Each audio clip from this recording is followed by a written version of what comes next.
It has been a while since I have posted on this channel, and the reason just being that I got to take a long break from homeschooling because my two oldest daughters graduated from homeschool and went off to college and are now adults.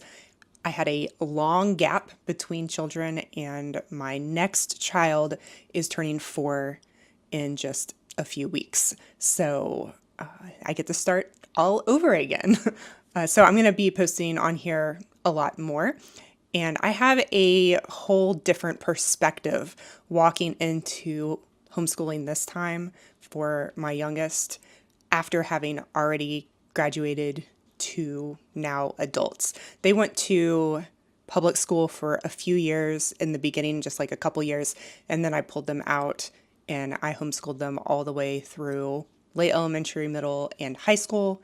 And they have both successfully entered adulthood, jobs, college, relationships, all of that. So I have learned a lot through that whole process.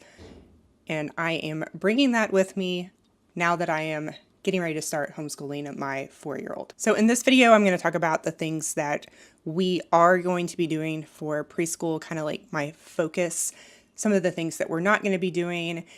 And then also, I need to kind of update you on what our life is, because the last couple of years have been crazy, and entering into this homeschool journey, things are going to be different, very different than they were when I was homeschooling my other two. So we are currently living in Thailand. The last year and a half, we have been traveling, and then this year we've settled in Thailand and we're living here for a whole year. And then next year, beginning in January, we are going to start traveling again, and we are going to be going to Europe. So we have a very unique life experience while we're homeschooling, but that has really made me get it down to like the very basics and the minimum of kind of like what we need in order to be successful. So I don't have access to a lot of curriculum that's available in the US. And then when we're traveling, I have to carry everything with us. So we have a very minimalist approach when it comes to schooling for now. And luckily at 4, my expectations are basically our goal this year is going to be just to get started on reading in a very laid back approach. I am going to be using a phonics curriculum, which I will throw up on the screen here as I'm talking about it. Little Seeds Foundational Phonics Letter Mastery Program. So this is a really good detailed phonics curriculum that's also has a lot of practice. It does articulation of sounds that my 4-year-old struggles with, and basically everyone in my entire family. We have speech issues as far as articulation. We have in the family speech apraxia, auditory processing, stuttering, stuff like that. So speech is something that we have to work on extra hard just in my family, and so I'm used to this. So we're going to be using this because it has a lot of teaching kids how to make the sound in addition to learning the letters, the sounds, beginning reading skills, sign language, and I also just like that it's kind of like an old school approach to teaching kids how to read. So that is really the only store-bought curriculum that we are doing, is just we are going to focus on beginning reading skills in a laid-back way. I'm not going to push it or pressure it. I don't care if Falcon learns how to read by the end of the year. It's just an introduction. She's showing signs of being interested in learning how to read. When she sees a word, she'll be like, what does that say? Read this to me. What sound does this make? Stuff like that. So definitely interest in reading is why we're doing this. If there was no interest there, we would hold off for another year. And then everything else that we're going to be doing is family style learning. We're not going to be doing a science curriculum or a history curriculum or even a math curriculum yet. We're going to be doing a lot of real world counting, numbers, reading books, which is another thing. We don't have access to a library as we are traveling, and I can't carry around a bunch of books. So unfortunately, we have to do a lot of digital books, and that's just comes with the territory of traveling. So I used to have our own personal huge library of books. We owned hundreds, thousands of books, and then we would go to the library all the time. So this has been the hardest part for us while we've been traveling, is just not having and access to like a lot of like real life books.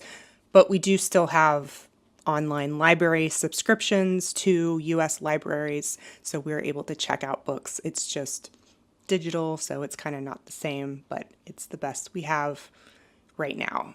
And then I've actually put together a family style learning curriculum. It's the stuff that we are doing alongside with our 4-year-old, but can also be used for older kids. It's some of the stuff that I did with my older kids as they were growing up. And I just really like the family style learning because, the whole family gets involved. That's how you enjoy learning. Like I like learning too, so I want to learn stuff alongside of my 4-year-old and visiting different places and having actual experiences and reading stories together and learning about things together and doing projects together is just a fun way to learn. That's kind of like my educational philosophy. So we're going to be doing this curriculum throughout the whole school year based on the month. So like September, it's seasonal. So September is going to be the harvest, and we're going to be doing a lot of September type activities all throughout the month. I have this available on my website for anybody who wants to purchase it and use it for your family. But I have an adult or older teen book, and this month I'm going to be reading Braiding Sweetgrass, which is actually, I've read it before. It's one of my all-time favorite books. And then there's a family read aloud, which is Farmer Boy, and 4 picture books, one each week based on the theme of each week. And I've got it themed out with projects and just easy projects. Okay, like one week you're going to bake an apple pie and there's math included in the baking section. Go out and find seeds, look for seeds, learn about seeds. It's really focused on the harvest. September is a time for harvesting food and preparing for winter. My goal is for us to remember what we've forgotten as humanity when it comes to reconnecting with nature, because, we're not connected to our food system anymore, and we don't have those rhythms of nature that our ancestors did. And reading books from indigenous cultures and just reconnecting with outside and seasons and food and all of these things that are really important. And then this isn't a religious curriculum, there's no religion involved, but there are moral character development things like reciprocity, which is something that's really talked about in Braiding Sweetgrass, and giving back, not just to other people, but also to the nature that takes care of us, giving back to nature and helping take care of it and forming a relationship with nature again. And that's going to be kind of the theme throughout the entire year that we are going to be working on and going through the seasons and, baking together, going outside and looking in the soil and learning about plants and seeds and food and all of this stuff. So that's kind of our goal for this year. And you get to touch all of the subjects. Like this month, we're going to be talking about the Great Depression, food preservation, drying herbs, and, all of that, which these are all things that I am interested in learning about. And so it's a great environment for our whole family to just do all of these things together. And at the end of the month, we're going to have this big family harvest feast where we learn about local food and we gather food locally. Especially being in Thailand, the foods here are very different than what we're used to, but we can go to the local market. If you're in the States, you can go to the local farmers market and just find local food and see what's growing locally and make a big feast with local food and invite friends, family over to enjoy and share the harvest and just being grateful for everything that we have. And I'll be doing a different theme for every month just based on the season, but that's just September's theme. And then next month we'll do October. We're going to focus on the dark night and how the days are getting shorter and the nights are getting longer and a whole bunch of other stuff that I have to put together because I haven't done that yet. So real quick, I want to talk about some of the things that I'm not doing for preschool. Well, I'm not doing a lot of stuff. I'm not doing any sort of detailed curriculum, detailed schedule. I don't expect anything to get done for sure. I'm just introducing a lot of topics, sampling things, having fun. You know, kids at 4, really under the age of 8, they learn through play.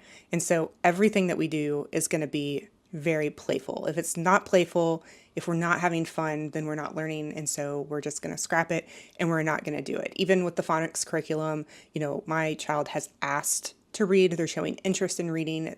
They have fun when we do like little letters and stuff. And if it becomes not fun or a chore, we'll just not do it. And it's not that big of a deal. We'll do it later. You know, I'm not that worried about it. I want us to just have fun together, explore together, be curious together, learn things through our daily lives, visit museums and go on hikes. We are a hiking family. We love hiking. So we're going to actually be doing a few backpacking trips this year. I'll be sharing more in the future about where we're going to be going this upcoming year. We're still kind of trying to figure out our plans, but you know, we're going to be visiting some cool places and learning local culture and customs and all of that stuff. And you can do that locally in your own town. And I'm going to be learning this year too. I think it's really important for parents to continue learning and following their interests and passions and being a good role model and including their kids in their learning. I think that's something that curriculum and homeschooling often leaves out, is including the parents too. I don't want to just be a teacher teaching my kids. I want us to learn together and be involved in stuff together and be excited about stuff. I want to play too. I want, you know, to do all that stuff. And I think that that's really important, to have something that I'm doing, I'm learning, and involve my kid when it's age appropriate. But if you want to check out the monthly curriculum that I have put together, I will leave a link down below and you can go check it out. I also plan on posting more on this channel now that we are getting back into homeschooling. So this past year for my kid's 3-year-old year, she actually attended a local Thai Waldorf school, which I will do a whole video on why, even as a homeschooling family, we decided to put her into a local school here in Thailand for this year. So if you have any questions about that, you can ask that down below. We do plan on homeschooling from here on out, but we are very good with the flow, and every year in our life is going to look different, and we reevaluate what our kid needs every year. And so that will just ebb and flow all throughout life. And I don't have any strict plans moving forward. And so we will see where life takes us. I have a lot of things I want to share as far as homeschooling. I have graduated 2 adults now who successfully, you know, are adults, and, you know, homeschooling didn't hold them back in any way. They both went on to college and are in college now and have real jobs and all of that stuff. So yeah, you can let me know what you are kind of curious about and what you want to see on this channel. If you have any questions or anything, I'm pretty wide open to chat about whatever topics you guys might be interested in. So just let me know down below and I'll talk to you guys later.